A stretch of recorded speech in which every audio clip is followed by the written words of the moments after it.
ikut Otan. Tapi lagi ada pandemi virus corona, Deng. Kan gak boleh keluar rumah ya? Biar Otan aja yang ceritain deh. Otan sekarang lagi ada di peternakan sapi Greenfields. Peternakan besar ini berada di Kabupaten Malang, Jawa Timur.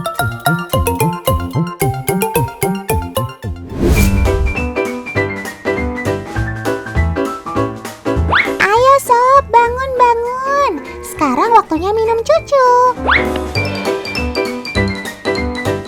Walaupun berada di peternakan, tetapi mereka tetap mendapatkan susu dari induknya, teman. Tapi bedanya, mereka tidak minum susu secara langsung, melainkan menggunakan wadah.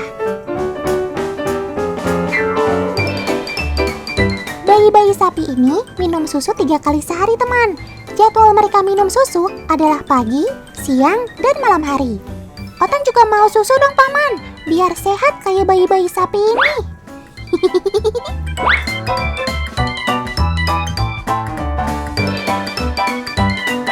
Suhu susu harus terjaga di angka 35-40 derajat Celcius, sama seperti susu yang baru keluar dari ambing induknya.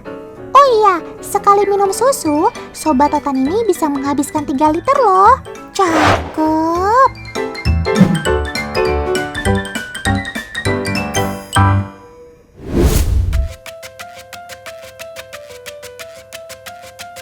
Saat Sobat Otan ini berusia 40 hari, maka ia akan melalui proses sosialisasi, teman.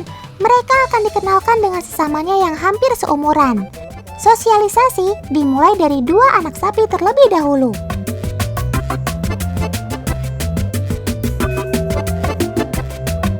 Kedua anak sapi dipilih berdasarkan jenis dan besarnya. Tujuannya adalah agar tidak adanya perundungan atau bullying. Saat mereka sudah siap, sekat di antara kedua kandang akan dilepas, teman. Biasanya mereka akan saling berinteraksi melalui penciuman mereka. Jika kedua anak sapi ini tidak saling menyakiti, berarti proses ini berhasil.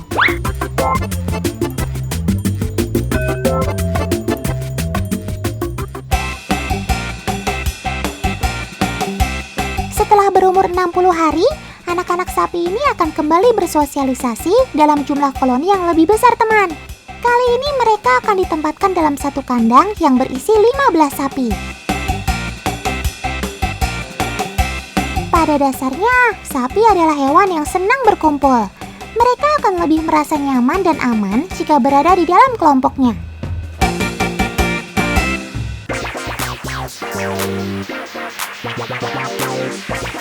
Selain tempat yang nyaman, makanan mereka juga sangat diperhatikan, teman. Pemilihan pakan berdasarkan total mix ration. Jadi, berbagai macam jenis makanan yang baik untuk sapi diberikan oleh peternakan ini.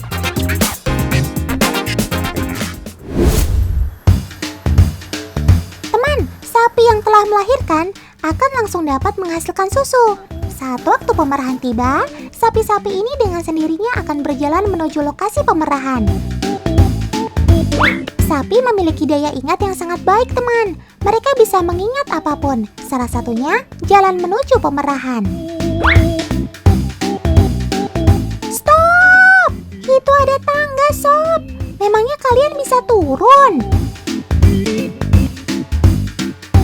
Pada umumnya, sapi tidak suka menuruni tangga karena ia tidak bisa melihat permukaan di bawah kakinya, teman. Tapi tangga di peternakan ini dirancang tidak terlalu curam agar sapi tetap bisa dengan mudah menuruninya. Cakep!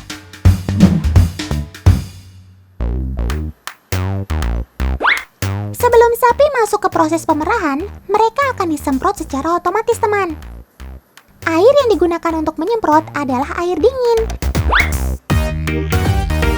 Air dingin memiliki fungsi untuk menurunkan suhu tubuh sapi. Dengan suhu tubuh yang stabil, maka sapi akan menjadi lebih tenang ketika proses pemerahan berlangsung. Saat memasuki ruang pemerahan, sapi-sapi ini sudah langsung mengantri, teman. Sapi saja bisa mengantri, masa kita nggak bisa sih? Proses pemerahan menggunakan mesin vakum dan tidak menyentuh tangan sama sekali.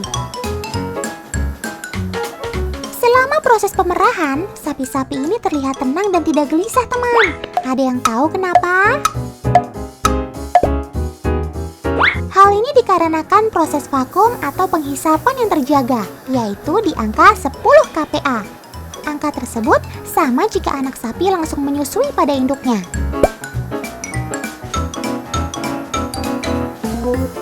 Jika denyut sapi sudah turun di bawah angka 60 kali per detik, maka alat vakum akan terlepas secara otomatis, teman.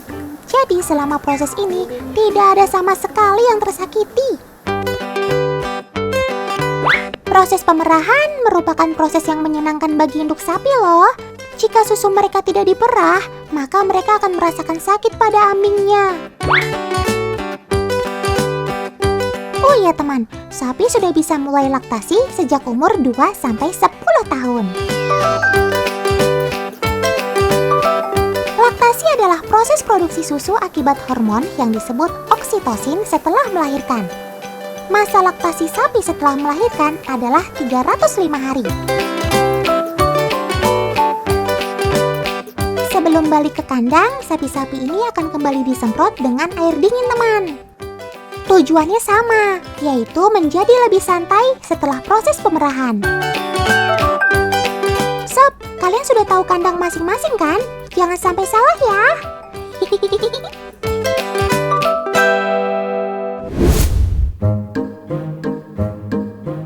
Teman, kalian tahu nggak kalau sapi perah, terutama Holstein, memiliki corak yang berbeda-beda loh. Corak pada sapi berbeda, layaknya sidik jari manusia. Walau terkadang terlihat sama, tetapi sebenarnya corak mereka berbeda, teman.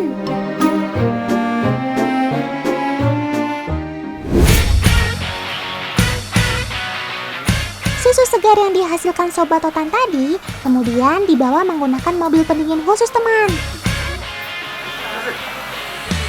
Suhu selama perjalanan selalu dijaga agar susu tidak rusak. Sesampainya di pengolahan, susu tersebut langsung dipindahkan menggunakan selang yang steril. Selang-selang besar tadi bermuara ke tangki penampungan ini, teman. Di sini susu akan dipasteurisasi atau dipanaskan dengan tujuan untuk membunuh organisme yang merugikan.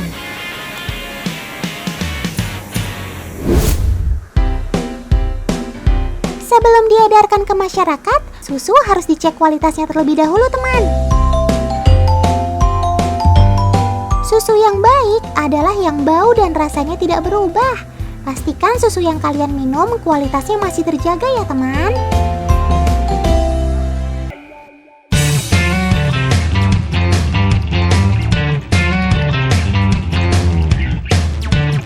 Sampai sini dulu perjumpaan kita kali ini ya, teman. Tetap saksikan Si Otan setiap Senin sampai Jumat pukul 1 siang hanya di Trans 7. Sampai jumpa.